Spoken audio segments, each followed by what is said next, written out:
Hi, everyone, and welcome to the fourth day of the AI for Climate Mexico Lightning Talk series powered by Huawei. Today, we are joined by a very, very special guest. But before introducing her, I'm going to introduce myself. My name is Lucia Troches. I'm the Global Forum of AI for Climate Director. And I am accompanied by my great team, Mariana, Regina, and Alejandra.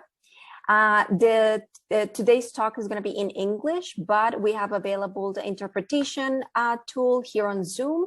Marco, who's our interpreter, he's going to be doing that for us today. So thank you, Marco. If you want to hear this talk in Spanish, please go into the bottom of the tool and click on the button interpretation. You can select Spanish or English to your preference. Without further ado, I'm going to give the microphone to Mariana so that she can present Lily. Thanks, Lucia. Well, I am Mariana. I am part of CMIND's Future Affairs team that works with the AI for Climate Initiative. And we're very happy to have today Lily Xu that will be talking more about protecting forests and endangered species with AI. So I will share with you a brief biography. Lily is a PhD student at Harvard University. Her research focuses on the applications of machine learning for wildlife conservation. Her previous work accomplished the development of prediction models to prevent illegal wildlife hunting. In partnership with Microsoft AI for Earth and SMART, the predictive models are being deployed on the SMART conservation software in 800 protected areas around the world. So this is a bit of the biography of Lily. And before giving you the microphone, I remind the audience that after Lily's presentation, we will have a space for questions and answers. So please use the tool that you can find below if you're watching us from Zoom, the Q&A tool. And if you're watching us from Facebook, please leave your comments and questions on the live chat over there. So thank you, Lily. The microphone is yours. Thank you so much, Mariana, for the wonderful introduction, and to CMIND and Huawei for putting together this wonderful series of talks focusing on AI applications for sustainability. I'm just honored to join this group of presenters. Okay. So as mentioned, my project, my focus is on using AI to predict poaching and illegal logging throughout the world. So let's jump into it. A little bit of background about the poaching crisis. So I can imagine this audience is probably very well aware, but poaching is the illegal hunt or capture of wild animals. Oftentimes there will be these types of very charismatic keystone species such as elephants, tigers, and rhinos, but poaching often also happens with deer and pig and the whole variety of wild species. And poaching is a significant threat to animal populations, biodiversity, and ecotourism. For example, the elephant population today is only 4% of what it was a mere 100 years ago. So these populations are declining very rapidly, and elephants might be gone in the next 10 years if we don't take action. And poaching is often driven by the illegal wildlife trade for luxury goods such as ivory, skin like tigers that we find valuable, that people find valuable, for bushmeat. So for example, people will hunt pigs and deer to eat. And also for illegal trade, oftentimes for what's believed to be medicinal purposes. So for example, people believe rhino horn to have the ability to cure cancer, but that's actually complete hogwash.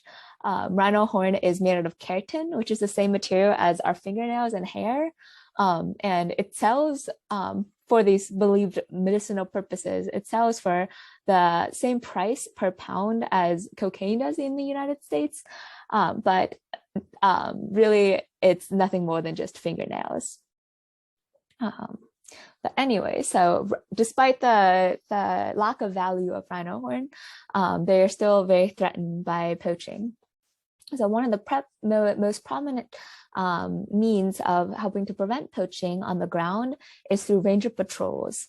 So rangers such as this ranger in Uganda, photographed here, will patrol these vast protected areas and look for snares that have been sent out by poachers. So sometimes poachers will come out with active weapons such as guns or bows and arrows, but more often they take passive techniques by putting down snares to hunt animals. So these oh, hello.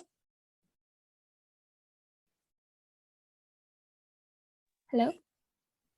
Sorry, I think it was like an Yes. intermission of the translator, but go on. Sorry. Okay, I was just worried if people could no longer hear me. Okay. So rangers will conduct these patrols looking for snares that have been set out by poachers. So typically poachers will put down wire or some type of metal snares that will trap an animal's foot, and they'll be stuck there, and then the poachers will come back in the next day or week or so and look to see what they've caught. So here, for example, is a bundle of snares that these rangers have removed.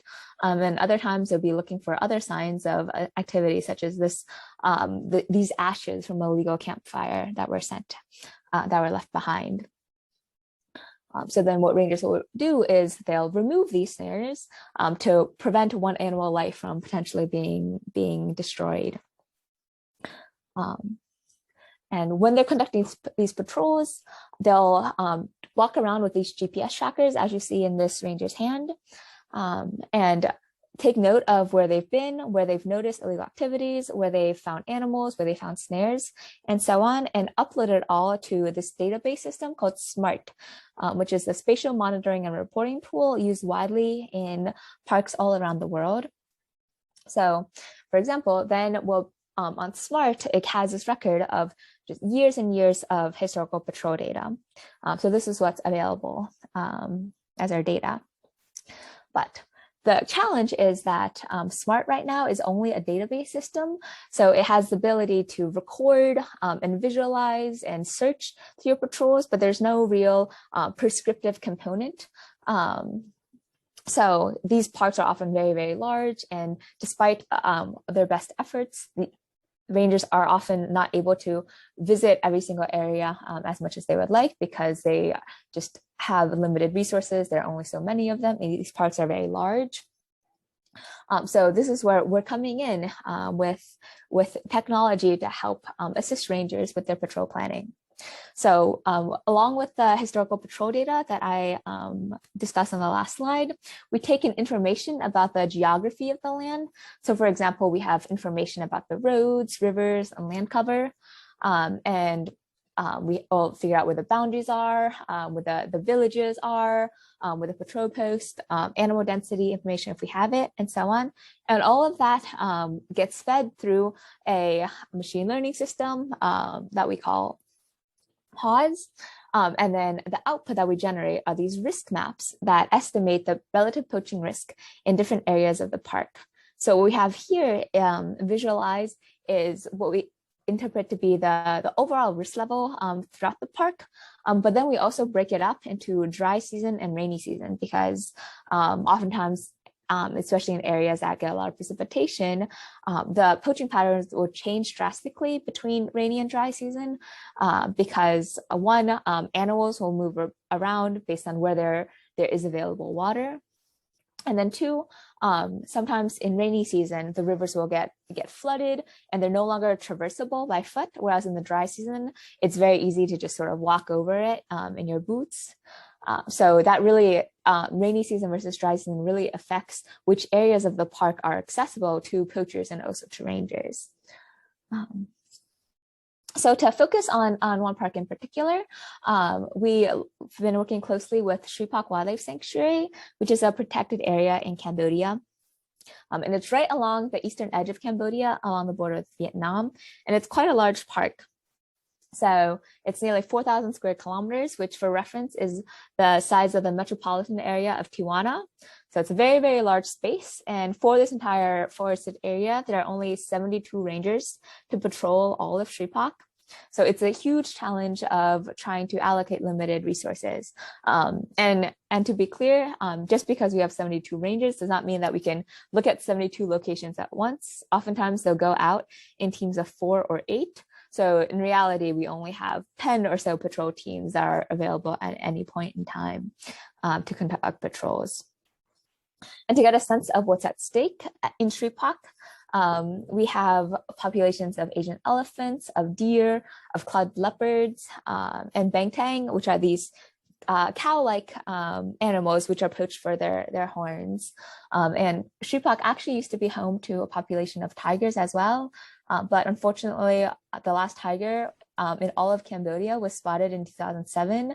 And they've been believed to have been poached away and are now extinct in Cambodia. So we're hoping to be able to step in and intervene before we lose more precious species. Okay. So as discussed, what we have are these historical patrol observations. So in Sripak, for example, we have these 6 years of data and lots of patrols.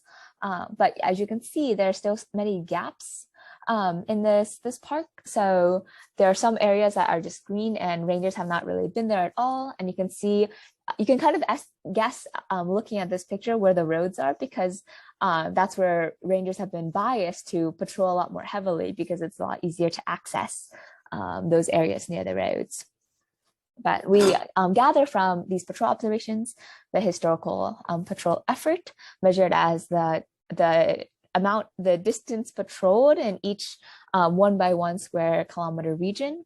And then we can also record all the illegal activity that's occurred in that park. So here we have information about where the snares have been set, where we found bullet cartridges, where we've encountered or heard people, found illegal campsites, seen, unfortunately, animal carcasses, and so on. And then, as mentioned before, all of this gets fed into a predictive model where we predict the poaching risk in different areas. So with these results, we were able to generate predictive models, and we have all of these evaluations that we do on our end. We can look at the area under the curve, we can measure precision recall, we can measure accuracy, but all of those kind of statistical things are useful to us, but in practice, we only really care about whether or not they make a difference on the ground. So in order to evaluate that, we worked closely with the rangers in Sripak to conduct a series of field tests. And for these tests, we sent them these maps that you see on the left, where we identified a number of regions that we believe to either be at high, medium, or low risk of poaching. So here we have 15 areas, and 5 of them are high risk, 5 are medium, and 5 are low risk. And we obscure the identification, so they don't know which areas are high risk or low risk. So we avoid biasing them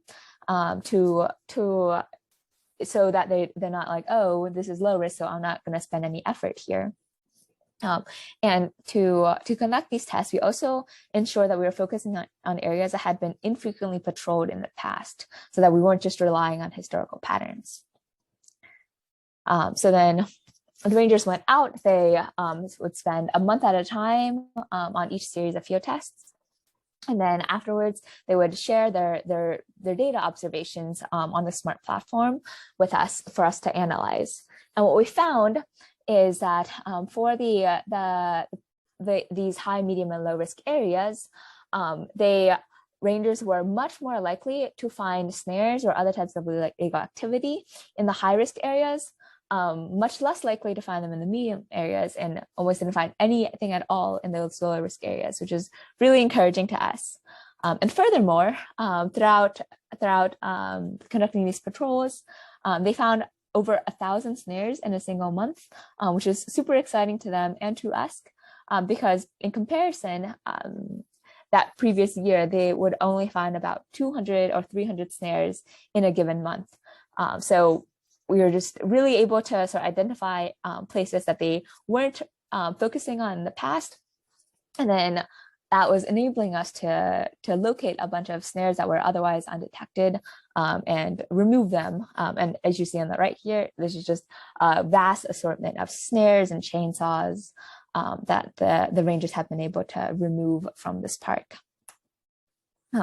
So we were really excited about these results, but what was more encouraging is that they were as well. So our collaborator at the World Wildlife Fund, Rohit Singh, who leads the Zero Poaching Initiative, sent us this email response after the field test saying, I am super excited with the results.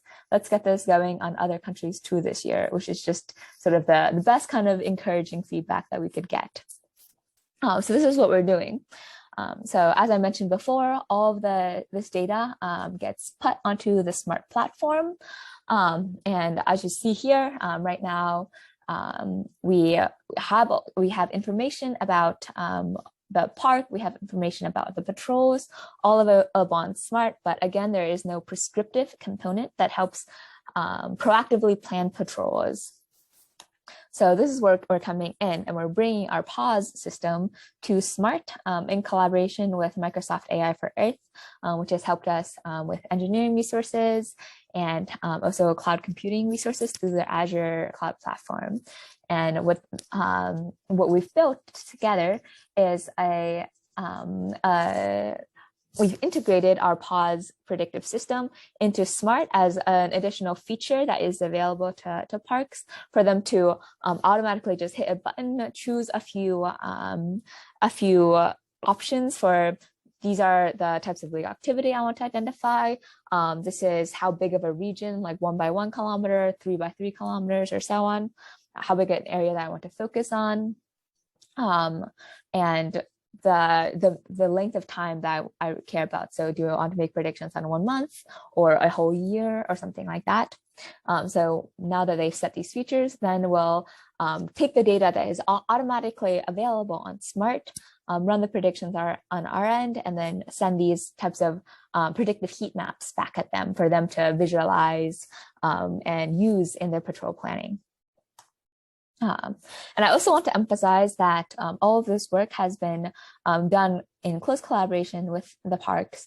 And we had a wonderful opportunity to spend a week on a field visit in Sripak. This was before COVID, and hopefully in the coming years, we'll be able to go on the ground in additional sites as we continue to expand PAWS on the ground. But it was a wonderful experience meeting with the rangers, just seeing the phenomenal work that they're doing, and getting the chance to go on an actual patrol with them, as you see on the right. Okay. So this is sort of what we have going on the ground in terms of working on and deploying this predictive side of PAWS. And now I'm going to talk a little bit more about AI innovations that we've focused on, that we're really excited about, that are interesting from a technical level, and I think will also be really helpful on the ground. But we're a little bit further away from actually deploying these things. But to discuss, here is a visualization of some of the sites that are using SMART. You see on the far left, there are a few sites in the Yucatan Peninsula in Mexico as well. But in total, there are over 1,000 protected areas on the SMART platform that where PAWS will soon be available. And some of them, like Sripak Wildlife Sanctuary in Cambodia, have many years of patrol data. They have really, really good results when we run these predictive models. But then other sites such as Royal Balloon in Malaysia have very sparse patrol observations. So you see here that there are many areas of the park they just haven't patrolled at all. They're just sort of starting up the patrol system, starting to use SMART. So really a machine learning model, which requires having a lot of data, will not be helpful here at all. So our challenge, therefore, became how can we proactively help them plan patrols given this sparsity of data. So this is what this inspired an entire line of research, and that we called dual mandate patrols. So the challenge is that in data-rich parks, we can use that data, that plentiful data, to build predictive models and plan patrols. But then in data scarce parks, we have to simultaneously think about how can we conduct patrols to detect illegal activity where we know that it's likely to occur, while also collecting new data to improve the predictive model. So trying to balance this trade-off between exploration, exploitation, and all of this inspired actual research papers, as well as being able to do work on the ground. And then another challenge that we are facing is thinking about uncertainty in this data. So when we are looking at data from 2 parks in Uganda here, Murchison Falls National Park and Queen Elizabeth National Park, we were trying to understand, how do poachers respond to our patrols? So are they, you would imagine that not only are there sort of high-risk areas, but then also if we start to really heavily patrol those high-risk areas and find a lot of snares, then poachers might realize that, hey, my snares are being confiscated, let me go somewhere else. So this is ideally the behavior that we would get with plentiful patrols, that we would actually deter them sort of out of the park, and for them to no longer patrol or no longer poach in the park. So this is what we were studying, and we found that indeed in this data from Uganda, there was a deterrence effect. So with increased patrols, in the next month, the likelihood of there being illegal activity goes down. And in addition, the likelihood of illegal activity occurring in neighboring cells goes up. So poachers are actually sort of moving around if they realize that the rangers are patrolling heavily. So these observations, based on the ground data, inspired another line of work looking into how we can use sequential decision making in response to this deterrence effect, because now we know that the actions we take today will impact the state of the world tomorrow, it'll change the poacher's behavior actually. But then we don't have exact precise information about how everything behaves. So for those who are familiar, we're using reinforcement learning, which is a specific type of machine learning that does sequential planning, but really needs a well-specified environment. But the challenge here is it's unlikely that we'll be able to learn precisely what those parameter variables are going to be. So then we have to say, okay, well, there's going to be some uncertainty over exactly what it's going to be, and we want to do planning that is robust to that. And we have a paper actually at a conference that I'm presenting at later this evening on this work. So those are some technical directions that we've been able to push. And then on the more practical side of things, one of the challenges that we were facing when we were deploying our PAWS work and starting to conduct more field tests in different areas is that one of the parks said to us, hey, I was able to run PAWS, but the results that I was getting don't really make any sense. It's kind of nonsense. So why is this happening? And then we were trying to talk with them through, oh, what is going on? Like, do you have enough data? And yes, they did.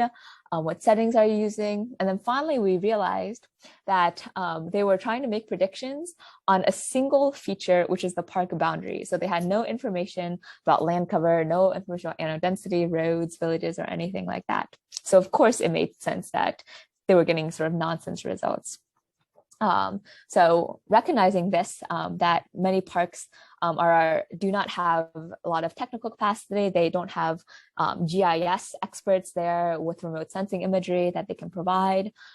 We realized that in order to become scalable and effective in parks that have a lack of resources, of these technical capabilities, then we need to help parks get this information, specifically by making it as easy as possible by using publicly available satellite imagery from Google Earth Engine here, and then automatically adding that to the PAWS system.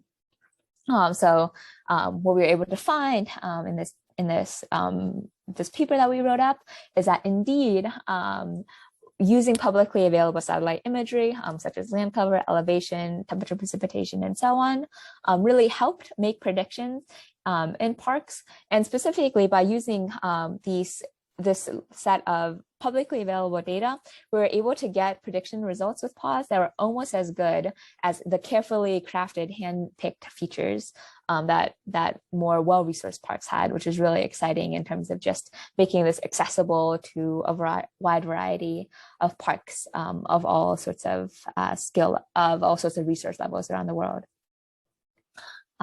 So here is just a quick in case any of you are on the SMART platform or are working in protected area management, in case you're curious, some of the settings that you'll be able to adjust in PAWS are looking at different spatial resolutions like I've set here. So you can decide if you want to make sort of precise predictions or think about like larger patterns. You can add in shape files and raster images of what you have in your park. You can decide what types of illegal activities to do. You can decide the transport type. So if you only want to think about foot patrols, or if you care about like motorbike patrols or boat patrols or anything like that. You can think about patrol mandates. So sometimes you want to focus on poaching, but then other times you want to focus on logging. So these are all options that you can set. So here, for example, is a visualization of the different types of predictions we are getting in Royal Belum Park in Malaysia, in which there are 3 different types of poachers. There are sort of Indo-Chinese poachers who are typically coming in looking for big game like elephants. There are local poachers, which are more often hunting for bushmeat, and there are songbird poachers who are typically setting up like mist nets to catch birds. So all of these are recorded separately in SMART, and then we're able to make these kinds of predictions separately to help the rangers define their focus. And the last thing I want to quickly talk about, and I know I'm coming up at the end of my time, is an upcoming project or the beginning stages of a project that we're working on in the Yucatan Peninsula in Mexico, where we're trying to address the problem of human-wildlife conflict, in which there'll be farmers or ranchers who have livestock and agriculture, but then the problem is wildlife will come in, so we'll have coyotes and pumas and jaguars, which will come onto their land and attack a sheep or a cow or a pig or something like that. And then oftentimes the farmers or the ranchers, first of all, they lose money from that. So it's hurtful to these small farmers, but then also sometimes this leads to retaliation, and then they'll want to shoot the next jaguar they see because they think, oh, you hurt my sheep. So this actually becomes a driver for poaching as well. So we have data from insurance reports of livestock depredation of these cases of human-wildlife conflict, which are all these red dots that you see on the slide here. And our goal is to do a similar process as what we're working on with PAWS. But here, what we're trying to predict, instead of just snares, are where human-wildlife conflict will occur. And yeah, again, here we're specifically focusing on the Maya forest, which is this highlighted region on the Yucatan Peninsula. So that's everything that I have for you all. Here is how to connect. I would love to chat more beyond the discussion that we're about to jump into. Again, thank you all so much. Thank you so much, Lily. This was so interesting to understand a little bit more of how you're using the data, what parts of Mexico specifically you're using it as well in that last slide. So we're going to go ahead with questions, with a small moment of questions and answers. So I'm going to ask for all of our attendees, if you have any questions, please add them to the questions and answers button on the bottom of the webinar, or if you are on Facebook Live, please also put them there. Our team is going to be looking out for those. I would like to start with a question regarding the project itself. And you said that this project is being used like all over the world. The data, the specifically SMART, is being used all over the world. So I don't know if you can provide maybe another use case from Latin America. You can tell us in which countries in Latin America this technology is being used currently. Yes, absolutely. So we have not worked too extensively with a site in Latin America yet, But here is a visualization of exactly where SMART is being deployed. And the countries that are highlighted in light blue actually have a national mandate. So all the protected areas are using SMART. So here you see Belize, Honduras, Colombia, Ecuador, and Peru all have this mandate to use SMART, which is exciting, particularly because there's so much diversity of wildlife in these areas. Colombia, for example, has more birds than any country in the world, despite the fact that Colombia is so small, which is extremely special. And there is a project that we're starting to work on with doing some field tests in Belize, and I'm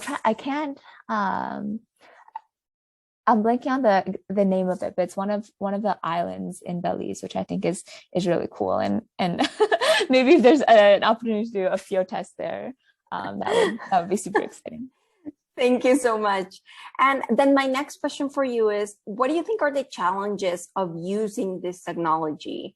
Is there something that you would say that is that has been constantly challenging for you as an organization and as people that are working in PAWS, that you can say like, oh, maybe if we didn't have this, like it would be much easier to implement? Yeah, so I would say that sort of the most universal challenge that we're facing is that there's just oftentimes a sparsity of data. So typically in machine learning, we rely on these massive data sets, and it's very common that we have data sets with millions of observations, and the problem is, our computers aren't good enough. We need better compute power. But with these kinds of real world problems, especially in conservation, we just don't have that many resources. We don't have that many rangers who are conducting patrols. So we really can't get the kind of data that machine learning systems typically rely on. So what we need to focus on is treating this as a problem for technical innovation. And as I mentioned, two of the follow-up projects that we worked on for this was one, to more proactively collect more data with these dual mandate patrols, and then second, to be robust to the uncertainty that we have. So this is kind of a plus and a minus, because ideally it'd be easier if we could just throw in the machine learning systems that are used so commonly for other applications.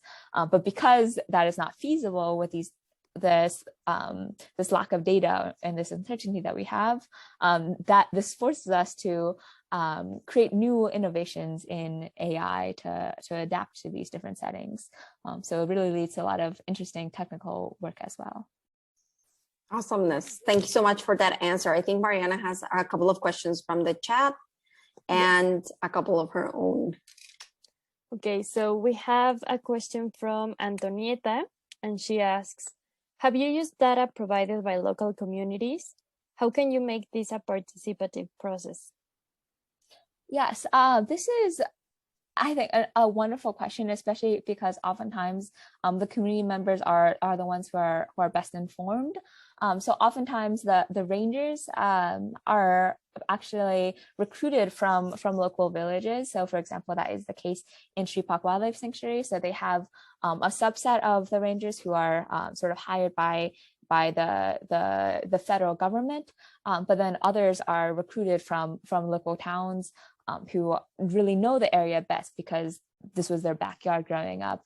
And one story that I particularly love in Sripak Wildlife Sanctuary is one of their rangers was actually a tiger poacher before. So back when Cambodia had tigers, this person used to go out and try to hunt for tigers. But now they've turned around and say, okay, well, I've realized that this is not really sustainable, and there are better ways to earn a living if I actually try to work on the side of protecting these tigers and other animals.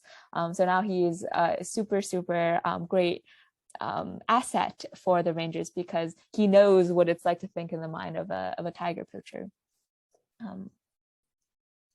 This is so interesting. I think that at AI for Climate, we also have a living lab in Yucatan, in the Yucatan Peninsula.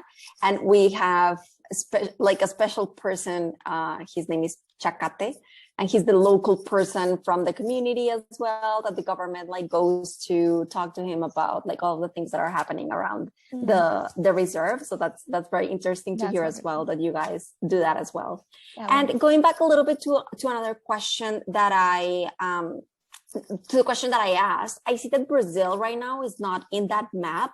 However, like I find it like mind-blowing, right? Because Brazil has like such a wide extension of forest and jungle.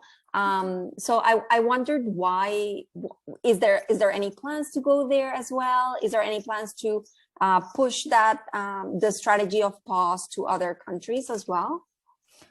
So the sites identified here are just the ones that are using SMART. So I'm sure that many folks on the SMART team are trying to work more closely with people in Brazil to get this kind of adaptive management used in their particular areas. Of course, the Amazon is of huge importance.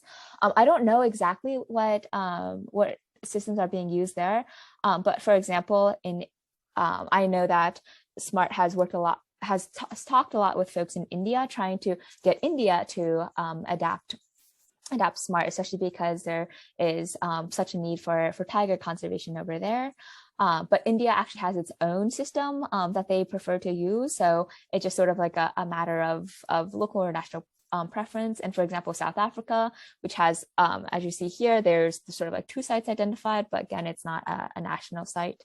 But they just have tons of resources, so they're able to sort of like design their own systems and craft all of those things. So something that's like as broad and like freely available as SMART is not as useful to them, because they just have more resources. Their systems. Yeah, that's very interesting as well, because like it does connect a lot to the national strategies, of course, that every country has of protecting their species and how they do it with which system. So thank you so much for that answer. Mariana? So we have another question from the audience, and the question is SMART being used in marine environments? What kind of data is being used to protect these environments with the software? This is a great question, and certainly a challenging one, because if you recall, the way that we're able to make these predictions with PAWS specifically is by using a lot of information about what the land looks like. So we need elevation, we need land cover, we need precipitation, all of these things, with the understanding that, okay, well, there's sort of going to be like different wildlife patterns here, because here's where a river is and a watering hole is. So this is where the animals like to go. But then in marine environments, there's sort of everything is just water, everything is accessible. There aren't really features in the same way, like perhaps there's a coral reef somewhere, or perhaps there is the different depth of the sea level. But I think marine environments are definitely a huge challenge, and illegal fishing is extremely prevalent. So I know that in terms of technological work for marine conservation, they're using a lot of satellite imagery to sort of detect boats. And what's really interesting is the way that they're able to do this is they have many areas of the oceans that are designated like marine protected areas, so you're not allowed to fish there at all. So if you're a boat, you're allowed to go through there, you just can't fish there. And what these satellites do is they'll try to identify boats in the water and track their movement. And then if a boat kind of goes like this, just passes through, then it's fine. But if it kind of zigzags back and forth, then that's a hint that they're probably fishing, because they're like bring a fishing net back and forth. And then that will send off a trigger, and they'll say, okay, let's go send a guard boat over there to see if they're actually doing illegal fishing. So there are really cool applications for technology and AI in marine environments too. Yeah, now that you mentioned it, and to complement your answer, which was really good, I think that last year we had a person that was invited to one of our lightning talks last year, who's from Sales Drone, and they do specifically that, like they're doing some conservation work in the ocean. And it's pretty cool because they use drones exactly to capture some images, and they're protecting as well some like a specific species of shark that was supposed to migrate to the south but didn't. and they were like, oh, why are you not migrating? And it was because there's a lot of boats at a specific area where they used to cross. So now they just stay there, but they are dying because of the heat in the water in the summer. That's why they used to migrate. But it's very interesting as well to see all of these other technologies being used to protect biodiversity. And Mariana, you have one last question, I think. One last question. Well, you've already talked about the challenges that this type of deploying this technology for the protection of biodiversity and conservation, but I'd like to know what are the next steps as like the actions that you think that should be taken to keep increasing the potentiality and use of this type of technologies in projects, as you mentioned before? Like, what are the concrete actions that should be taken now for having this in a short term?